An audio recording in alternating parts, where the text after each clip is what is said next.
Bienvenidos a nuestro programa Voces por la Naturaleza, el espacio radial para las voces de investigadores, expertos y personas que buscan el cambio y la conservación a través de su pasión por el ambiente. Soy Judith Trasladino y para dar cierre a esta preciosa temporada, hemos preparado un tema de vital importancia en el mundo de la conservación ambiental. Hablemos de los libros rojos. Si han escuchado previamente nuestros programas, quizás habrán notado la mención de las listas rojas. ¿Pero qué son? Pues tanto las listas como los libros rojos son un compendio de información lo más actualizadas posible del estatus de la fauna, flora e incluso de los ecosistemas. Y también sirven como referencia a su estado de conservación para evaluar el impacto de la acción humana sobre la biodiversidad y la implementación de medidas de protección. Son un registro resumido de los datos e información obtenida de las especies nacionales y mundiales.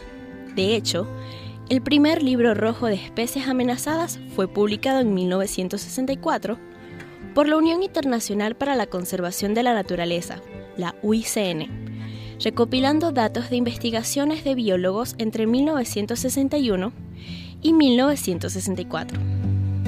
Si bien las primeras ediciones estaban enfocadas en aves y mamíferos, hoy en día abarcan muchos otros grupos de animales, hongos y plantas.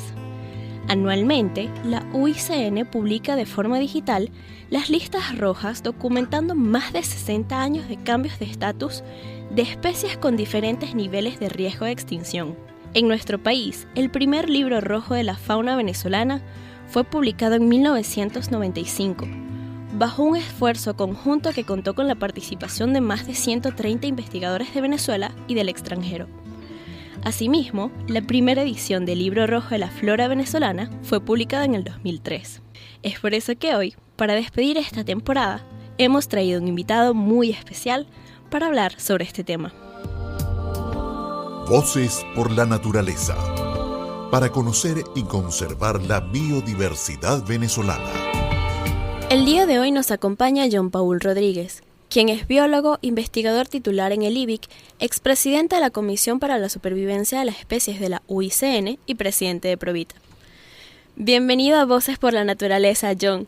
Es un gusto tenerte hoy en el programa para el cierre de la temporada. Hola, buenos días, encantadísimo de estar aquí con ustedes, siempre es un placer. Para empezar la entrevista, John, me gustaría preguntarte, cuando hablamos de los libros y las listas rojas, ¿nos referimos a lo mismo o hay alguna diferencia?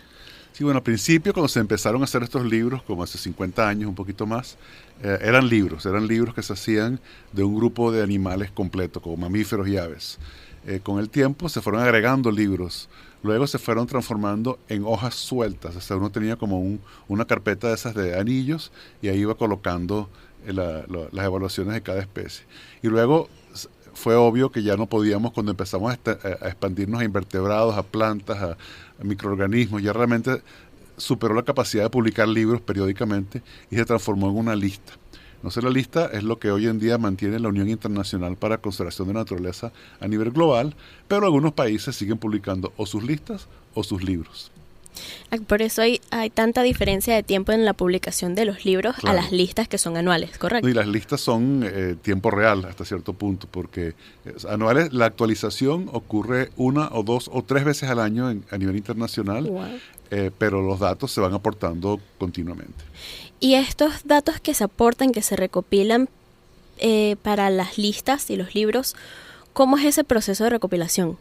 Sí, casi todo el conocimiento que sustenta las listas rojas proviene de la Comisión para la Supervivencia de las Especies de UICN, en la que yo presidí 9 años, y esa comisión está conformada por unos 17,000 expertos en todo el mundo, 11,000 expertos en todo el mundo, cuyo papel es aportar conocimiento. Son gente que saben sobre las especies en sus lugares donde ellos viven y en otros lugares también.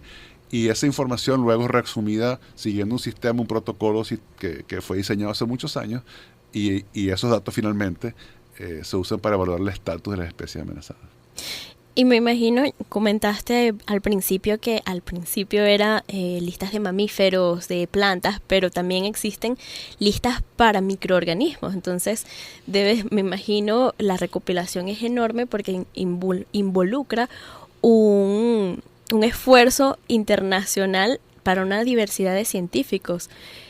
Entonces, bajo esa misma lógica, ¿qué criterios se necesitan para determinar que una especie está en peligro, es vulnerable, es preocupación menor? ¿Cómo determinan eso? Sí, se usan lo que llamamos síntomas de extinción. Esto quiere decir que uno se imagina que una especie esté en peligro de extinción, su abundancia va a ser baja, su distribución geográfica va a ser pequeña o va a estar reduciéndose en el tiempo. Entonces esos son los síntomas que expresan estar aproximándose a la extinción. Así lo que medimos es distribución, abundancia, número de individuos y cómo cambian en el tiempo. Ok. Y eso explicaría también, por ejemplo, cuando los libros rojos hacen una acumulación de la trayectoria de preservación de esa especie, porque a veces hay algunas especies que pueden aumentar su nivel de preocupación o puede disminuir.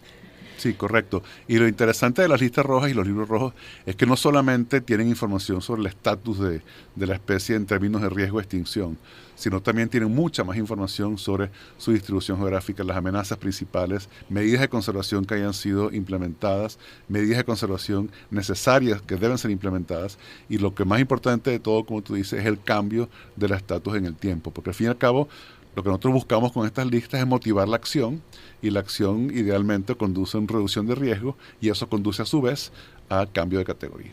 Claro, y solo porque me genera muchísima curiosidad, en el caso de las listas rojas está la de la UICN, pero a nivel nacional cada país puede producir sus listas rojas. Sí, desde el principio, cuando empezaron las listas rojas, una de las aplicaciones, de hecho nosotros, trabajando aquí en Venezuela, empezamos con listas rojas nacionales en los años 90, porque la idea es que el estatus de una especie a nivel global no necesariamente refleja el estatus de la especie a nivel nacional.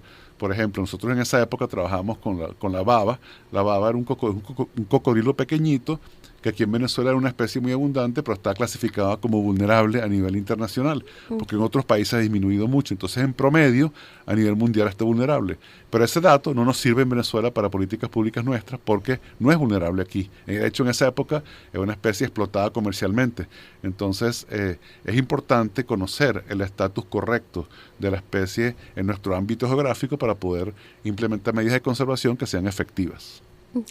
Están escuchando Voces por la Naturaleza y en el programa de hoy estamos hablando sobre los libros rojos. En esta ocasión nos acompaña John Paul Rodríguez, investigador titular del IBIC, expresidente de la Comisión para la Supervivencia de Especies de la UICN y presidente de Provita. Bien, habías mencionado los inicios de las listas en Venezuela. Quisiera preguntarte ahora cómo se desarrollaron los libros rojos de la fauna y de la flora. Sí, en Venezuela empezamos, de hecho cuando Provita se fundó, éramos todos estudiantes universitarios en la Universidad Central de Venezuela, y nos interesaba mucho el estatus de las especies. Estábamos trabajando por conservación de especies, nos interesaba, descubrimos que existía un oso en Venezuela, el oso frontino, pero cuando buscábamos los datos, como decía antes, encontramos solamente los datos internacionales y no estaban afinados a la realidad nacional. Entonces lo que decidimos en ese momento fue empezar a buscar expertos que nos permitieran recopilar esa información a nivel nacional. En el año 95 publicamos el primer libro de la fauna venezolana con apoyo de Fundación Empresas Polar y Provita. Y ese fue el principio. Hoy en día llevan 4 ediciones, si no me equivoco, el libro rojo de la fauna. Al poco tiempo, el Instituto Botánico de Venezuela, la Universidad Central, se motivó por liderar la lista roja de plantas de Venezuela, y un poco más adelante empezamos con la lista roja de ecosistemas de Venezuela. Entonces ha sido uno de los pocos países del mundo que tiene la trilogía de animales, plantas y ecosistemas, es Venezuela. Ya que mencionas el tema de la trilogía, y sé que esto no tiene que ver específicamente con nuestra temporada de especies, pero me parece importante preguntar ¿Cómo fue el proceso para la creación del primer libro rojo de ecosistemas del mundo? Tengo entendido, ¿no? Sí, correcto. No, fue muy interesante porque estábamos reunidos en una conferencia internacional, una conferencia mundial de la Unión Internacional para la Conservación de la Naturaleza, Franklin Rojas Suárez y yo, que éramos los editores del libro rojo, y Armando Hernández, que en esa época trabajaba en Fundación Polar, en el área de ambiente, nos pregunta, bueno, ya tenemos el libro rojo de fauna, ya tenemos el libro rojo de flora, ¿y qué pasa con el de ecosistemas? Entonces yo le digo, mire, lo que pasa, Armando, es que no tenemos un estándar global, no existe el estándar global equivalente para ecosistemas. Y él se me queda viendo, invéntenlo.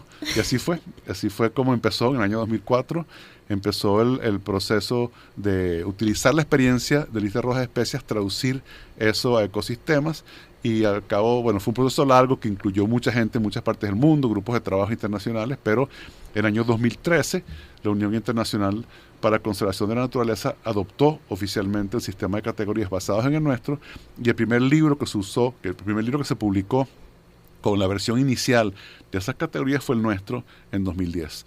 Entonces, bueno, Provita ha estado vinculada desde, podemos decir que el esfuerzo de creación de la lista roja de ecosistemas del mundo nació en Venezuela y se repartió por el mundo. Y me llama muchísimo la atención que digas que los estándares que se utilizaron para el libro rojo son adoptados por la UICN actualmente. ¿Cuántos libros rojos de ecosistemas o listas de ecosistemas en promedio hay ahorita a nivel internacional? Sí, se sabe que como 100 países usan la lista roja de ecosistemas de alguna manera. Como 60 países han hecho sus propias listas rojas de ecosistemas y hay como 3.600 ecosistemas evaluados a nivel mundial. Entonces realmente, y esos ecosistemas evaluados a nivel mundial quiere decir que los manglares del mundo, los corales, los arrecifes de coral del mundo, o sea, grandes ecosistemas y también ecosistemas locales asociados a una nación en particular. Pero sí, no solamente es un estándar que ha tenido mucho éxito en los países, sino también fue adoptado por la Convención sobre Diversidad Biológica como uno de sus indicadores. Entonces, imagínense, de una conversación informal en 2004, pasamos a un estándar que hoy en día forma parte de la legislación internacional sobre ecosistemas del mundo. Y me imagino que yo no soy biólogo, entonces me cuesta mucho visualizar, digamos, the big picture, como dicen en inglés. Esta conexión que tienen los ecosistemas con las especies repercute también en la evaluación de riesgo de los ecosistemas, ¿correcto? Sí, claro. Lo interesante de todo esto es que las especies y los ecosistemas nos dan dos perspectivas distintas del mismo problema. En el caso de ecosistemas nos permiten una visión geográfica amplia, entonces es factible hacer un libro rojo de los ecosistemas de Venezuela y cubrir todos los ecosistemas. Es algo que el número de ecosistemas total son pocos cientos o digamos pocos miles, y eso es menos unidades que aves del mundo o aves de Venezuela, que son un poco más de 1.000. Okay. Entonces hacer todas las especies de Venezuela es improbable, hacer todos los ecosistemas de Venezuela es probable, pero también las especies nos dan otra perspectiva del estatus de una especie asociada a un ecosistema, de las presiones humanas sobre ellas. Entonces, las dos aportan información complementaria, y lo que nosotros buscamos con los libros rojos nuestros es precisamente eso, es informar al público de la manera más amplia posible, con la mayor cantidad de tipos de información disponible, para que las políticas públicas que se generen sean lo más adecuadas al conocimiento. Mencionaste que actualmente existen 4 ediciones de los libros rojos de fauna. ¿Qué se necesita para mantener actualizada la información de las listas y de los libros rojos? Sí, bueno, hace unos meses creamos un grupo de especialistas que se llama Grupo de Especialistas sobre Biodiversidad de Venezuela, Biodiven es el nombre corto.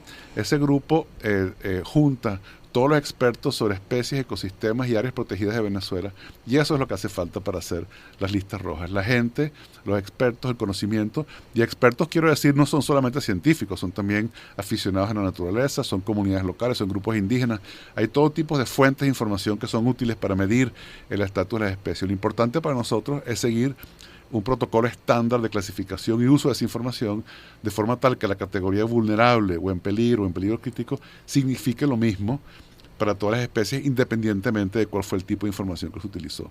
Entonces, bueno, estamos justamente en los primeros meses y gracias al apoyo del Ministerio de Ciencia y Tecnología de Venezuela, con el FONACYT, tenemos apoyo financiero para empezar a reevaluar grupos de especies y ecosistemas de Venezuela en la actualización de las listas rojas hacia el futuro. Me parece muy importante el tema que comentas de que no es un esfuerzo únicamente de científicos o biólogos, sino que también hay un esfuerzo importante de la comunidad, de gente que a lo mejor no conoce tanto del tema, pero está interesada porque todos vivimos en contacto con la naturaleza de alguna u otra manera. ¿Cómo pudiese la gente desde las comunidades aportarles información a ustedes sobre determinada especie? Hay un método muy sencillo de ciencia participativa o ciencia ciudadana, que es la documentación con plataformas de registro de presencia de especies. Nosotros usamos una que se llama iNaturalista, promovemos su aplicación desde el Instituto Venezolano de Investigaciones Científicas y desde Provita, en el cual con un teléfono celular que no tiene que estar constantemente conectado al internet, pero con que tenga acceso periódico a wifi o datos, simplemente con sacar una foto de un animal, planta u hongo. Generalmente los teléfonos, aunque no tengan conexión, son capaces de ubicarse la ubicación geográfica, y entonces con esa fotografía solamente, eso se sube a la plataforma iNaturalista, eso va a la nube, y en la nube los expertos del mundo, de todo el mundo, son decenas de miles, cientos de miles de expertos, aportan su identificación de esa especie. Una vez que es identificada y verificada por 2 o 3 personas distintas, se convierte en un dato de validez científica, y ese dato pasa a las redes internacionales como la Convención sobre Diversidad Biológica directamente. Entonces imagínense, un ciudadano cualquiera, sin ningún tipo de entrenamiento previo, ni conocimiento de biología, ni de ciencia, es capaz de aportar información que nos permite guiar y orientar las acciones de conservación. O sea, que no importa si uno no conoce la especie que está viendo, claro, basta simplemente con tomar la foto o video, subirla a iNaturalist para que eso prenda las alarmas, digamos, y pueda acudir a ustedes la información. Sí, no prende las alarmas porque eso es lo que es solamente un registro. La alarma la prendemos nosotros cuando vemos que, por ejemplo, una especie aparece en un sitio que no esperábamos que estuviese, o deja de aparecer en algún sitio que antes era muy frecuente. Ese tipo de cosas son las cosas que nosotros utilizamos naturalista. Pero lo interesante es eso, y para mí yo soy usuario, yo no diría que es fanático, pero uso bastante naturalista, y a mí me gusta mucho el proceso de sacar una foto de una cosa que no sé qué es, y al cabo de minutos típicamente ya tengo expertos en el mundo dándome su opinión de qué es. O sea, que para mí no solamente es que estoy contribuyendo, sino que estoy aprendiendo también. Así de rápido funciona. Minutos. ¡Qué locura! Y cuando no me responden rápido, yo les mando un mensajito y les digo, ¿y qué pasó? ¿Quiénes son los expertos de esto? Y generalmente eso hace que respondan casi inmediatamente. O sea, que es una red que está bastante dispuesta a participar y colaborar, y que está al pendiente de las actualizaciones sobre las especies y los ecosistemas también. Hay personas que han identificado 10 millones de registros. O sea, hay gente que es completamente obsesionada con este método, y para nosotros es muy importante brindar la oportunidad, como tú decías, de que cualquier persona interesada, independientemente de su formación, pueda aportar y pueda aprender sobre la biodiversidad, porque eso es otra cosa, no es solamente ayudarnos a nosotros, sino también descubrir que hay cientos de miles de especies de hongos, plantas y animales en nuestro territorio que están con nosotros, coexistimos. Claro. Recuerden que están escuchando Voces por la Naturaleza, y el programa de hoy trata sobre los libros rojos. En esta ocasión nos acompaña John Paul Rodríguez, investigador titular en el IBIC, expresidente de la Comisión para la Supervivencia de Especies de la UICN y presidente de Provita. John Paul, me gustaría preguntarte, desde tu perspectiva y trayectoria profesional, ¿cuál es la principal importancia, a manera de resumen, de la existencia de los libros rojos a nivel internacional y en el caso de Venezuela? Sí, yo creo que yo soy un promotor, como científico, un promotor de las decisiones de las políticas públicas basadas en evidencia. Es decir, que nosotros produzcamos leyes y diferentes legislación que esté fundamentada en el conocimiento que tenemos sobre las especies. Pero a la vez nos interesa saber si las intervenciones que tomamos tienen efecto. Entonces los libros rojos nos proveen la línea base de información, la referencia de información del estado actual de las especies y ecosistemas, y en la medida que ese estatus va cambiando en respuesta a nuestras intervenciones de conservación, podemos entonces documentar ese cambio. Entonces el libro rojo, por una parte, nos provee la base de información para fundamentar las políticas públicas y por otra parte nos provee un mecanismo para darle seguimiento a esas políticas y ver cómo cambian en el tiempo. Y para cerrar, porque lamentablemente el tiempo vuela, ¿podrías dejarnos las redes sociales para los oyentes que quieran saber más sobre estos temas? Mencionaste Biodiven, si puedes promocionar las redes de Biodiven. Les puedo dar 3 redes, la mía personal, yo no publico mucho, pero cosas muy interesantes, @JonParrod, que es JONPAROD, las del IVIC, que es @ivic.ve, y la de Biodiven, que es biodiven.uicn, biodiven.uicn. Son las 3 redes en Instagram. Muchas gracias, John Paul, por acompañarnos hoy y por conversar con nosotros acerca de estos documentos tan importantes para la conservación de especies y de ecosistemas, y por formar parte de este gran cierre de temporada. No, muchísimas gracias a ustedes y que sean muchas temporadas más. Ecotips. Vamos con nuestra siguiente sección. Curiosidades y puntos importantes a resaltar sobre los libros rojos. La 4ª edición del Libro Rojo de la Fauna Venezolana incluye 288 fichas de especies amenazadas bajo las categorías vulnerable, en peligro y en peligro crítico, así como 2 especies extintas y una extinta a nivel regional, superando por más de 100 el listado de especies amenazadas de la 3ª edición. Actualmente, más de 48.000 especies se encuentran amenazadas a nivel mundial, de acuerdo con la lista de especies amenazadas de la UICN. De esa cantidad, 41% son anfibios, 44% son arrecifes de coral, 71% son plantas cícadas y 26% mamíferos. Recuerden que este espacio surge de la alianza entre Unión Radio Cultural y Provita, una ONG venezolana con 39 años de trayectoria en el sector ambiental. Si les gustó este programa y les interesa conocer más datos sobre naturaleza, nos encuentran en redes sociales como @provita_ONG y en nuestra página web como www.provita.org.be. Este programa es posible gracias al equipo conformado por Gitanjali Suárez, Inmaculada Sebastiano, Carlos Javier Virgües, Fernando Camacho y Giancarlos Caraballo. Recuerda que nos puedes seguir en Instagram como @mundourweb, @_lacultural y @provita_ONG. Gracias a todos por acompañarnos en Voces por la Naturaleza. Habló para ustedes Judy Trasladino y volveremos pronto para seguir conociendo los proyectos que se encargan de conservar nuestra hermosa y megadiversa Venezuela. Nos vemos en una nueva temporada.